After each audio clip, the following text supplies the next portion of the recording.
국어 국문 문예 창작 학부 22학번 김도원입니다. 국어 국문 문예 창작 학부 19학번 한지원입니다. 저는 국어 국문과 그중 국어학에 관심이 있어서 이과에 지원하게 되었습니다.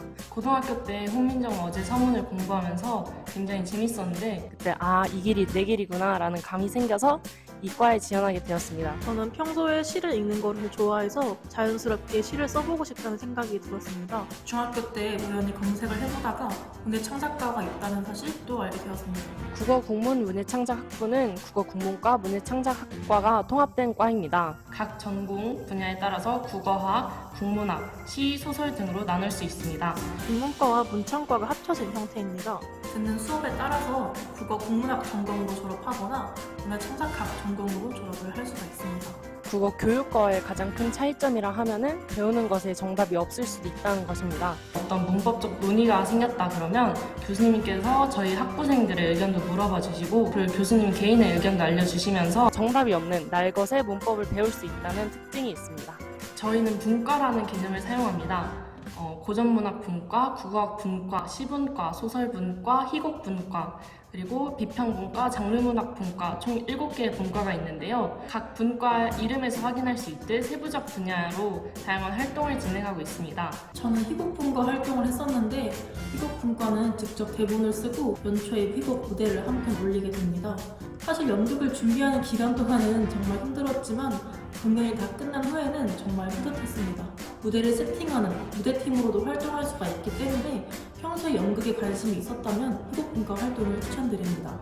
일단 맞춤법 안 틀리겠다. 이게 굉장히 큰 오해입니다. 모든 학생들이 맞춤법 수업을 듣는 게 아니기 때문에 그리고 맞춤법이 굉장히 까다롭기 때문에 저희도 가끔씩 틀리고 비문도 많이 쓰는데요. 좀 덜 쓴다 이 정도로 아시면 될 것 같습니다. 그리고 저희 학부가 아무래도 두 학부가 합쳐진 과다 보니까 우리가 항상 소개할 때 저희는 국문창인데 어떤 과예요, 뭐 국어학을 공부해요 이런 식으로 소개를 하니까 꼭 끝까지 말 잘 들어주시면 감사하겠습니다. 문예 창작과 내에서도 시, 소설 등 각자의 분야로 전공이 나뉘는데 모든 글을 잘 쓸 거라고 생각하는 경우가 되게 많습니다. 연인과의 기념일에 쓰게 사랑에 관한 시를 한 편 써달라 혹은 자신이 쓴 글을 봐달라고 하면서 메모장에 써놓은 감성글들을 보여주는 경우도 종종 있긴 합니다. 안에 한용원 선생님이 계시고요. 국어 국문과 출신의 태백산맥 집필하신 조정래 선생님, 문예 창작과 출신의 밤의 여행자들을 쓰신 윤고은 작가님 등이 계십니다. 국어 국문 전공은 국어학과 국문학을 배우는 전공이고 문예 창작 전공은 창작 능력을 기르고 배우는 전공입니다. 텍스트를 연구하고 분석하느냐 아니면 창작하느냐의 차이로 볼 수 있는데요.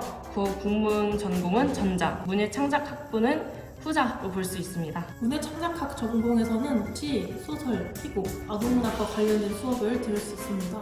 입문 단계의 수업부터 시작해서 더 심화된 수업까지 있기 때문에 기초를 다질 수가 있습니다.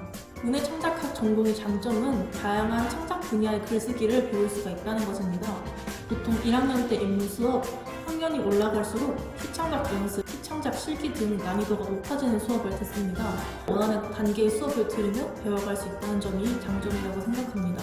다 같이 합동을 하는 시간을 통해서 서로의 글을 읽고 피드백을 해주면서 읽는 힘을 기를 수가 있다는 것이 장점이라고 생각합니다. 단점은 창작 수업은 과제가 많다는 점입니다. 보통 소설 수업에서는 원고지 80매 이상의 단편 소설 분량의 글을 써서 제출해야 하고 시 수업에서는 4편 혹은 그 이상을 과제로 제출해야 합니다. 짧은 글쓰기 과제도 같이 주어지기 때문에 마감에 시달릴 수밖에 없는 것이 단점이기도 합니다. 국어학의 이해와 문학이란 무엇인가, 그리고 시창작 입문, 소설 창작 입문이랑 학수 번호가 KCC로 시작하는 과목들이 있습니다. 그중 조금이라도 이 분야에 관심이 있었다 하는 분야를 들어보고 결정하시면 좋을 것 같습니다. 특히 고등학교 때 문장 분석, 응용 변동 등 문법 공부가 굉장히 재밌었다는 친구들은 국어학의 이해 한번 들어보시고 문법 공부 쪽으로 오시면 참 좋을 것 같습니다. 글쓰기를 꾸준히 하고 싶고 내가 말하고 싶은 주제가 있다면 문예 창작 전공을 추천드립니다. 내가 말하고 싶은 추상적인 내용들을 구체적으로 기록하고 글로 나타내고 싶어하는 사람이라면 글을 쓸 수밖에 없다고 생각합니다. 학년 상관없이 수업을 들을 수 있는 전공 과목이 더 많긴 한데 특히 국문 과목이 좀 더 그렇습니다. 문창 수업 같은 경우에는 입문 연습 실기 순으로 나열되는데요. 입문은 1, 2학년, 연습은 2, 3학년, 실기는 3, 4학년 위주로 수업을 들으십니다. 저는 전기량 교수님의 한국어사 자료 읽기를 추천드립니다. 지금 제가 듣고 있기도 한데요. 굉장히 강의력도 좋으시고 이 수업을 통해서 고등학교 때는 배우지 못했던, 접하지 못했던 중세국어 문법에 대해서 심도 있게 배울 수 있습니다. 또 이장욱 교수님의 소설 창작 수업도 굉장히 유명한데 하는 것도 많지만 그만큼 배우는 것도 많아서 굉장히 수강 신청 경쟁률이 치열한 과목입니다. 저는 주전공과 다른 분야의 수업을 한번 들어보는 것을 추천드립니다. 저도 주전공은 시이지만 소설, 희곡, 아동문학 등 모든 장르의 창작 수업을 다 들어보았습니다.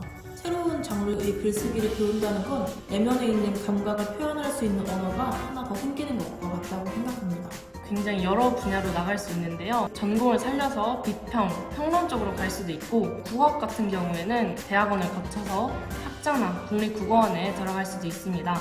또한 교직 이수를 통해서 국어 교사의 길도 나갈 수 있습니다. 창작은 더 갈래가 다양한데요. 시인, 소설, 드라마 작가 등으로 활동할 수 있고 복수 전공이나 부전공을 통해서 방송계 쪽으로 나갈 수도 있습니다. 저는 국어학을 공부하고 있어서 대학원을 거치고 현재로서는 국립국어원 취직을 목표로 하고 있습니다. 출판사 쪽이나 혹은 다른 분야에서 직업을 가져야겠다고 생각을 하고 있습니다. 안녕.